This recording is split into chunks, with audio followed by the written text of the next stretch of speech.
بسم اللہ الرحمن الرحیم۔ درود شریف کی برکت اور شاعر مشرق علامہ اقبال رحمۃ اللہ علیہ۔ اگر آپ اپنے دماغ کو روشن کرنا چاہتے ہیں اور روحانیت کی دنیا میں پرواز کرنا چاہتے ہیں تو ایک ایک لفظ غور سے پڑھیے۔ علامہ اقبال رحمۃ اللہ علیہ سے کسی نے پوچھا کہ آپ نہ ہی کسی مدرسے میں پڑھے نہ درس نظامی کی تو آپ کو علامہ کیوں کہا جاتا ہے؟ علامہ اقبال رحمۃ اللہ علیہ نے فرمایا کہ واقعی میں نے کوئی عالم فاضل کا کورس نہیں کیا، لیکن بات اصل میں کچھ اور ہے۔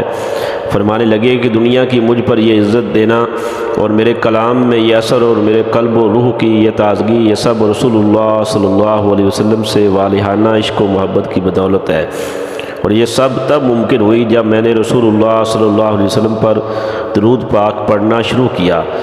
فرمایا کہ درود پاک کا یہ ورد بڑھتا گیا اور میں اس تعداد کو محفوظ کرتا گیا، لاکھ 2 لاکھ، اور ایسے ہی جوں جوں آگے بڑھتا گیا اللہ میرے دماغ کو، میرے دل کو، میری روح کو روشن کرتا رہا، اور جب میں نے رسول اللہ صلی اللہ علیہ وسلم کی ذات گرامی پر 1 کروڑ درود پاک مکمل کیا تو اللہ رب العزت نے میرا انگ انگ روشن کر دیا، لوگوں کے دلوں میں میری عزت بیٹھ گئی، میرے کلام میں ایسا اثر ہوا کہ اللہ اللہ جب کلام لکھنے بیٹھتا الفاظ بارش کی طرح اترتے۔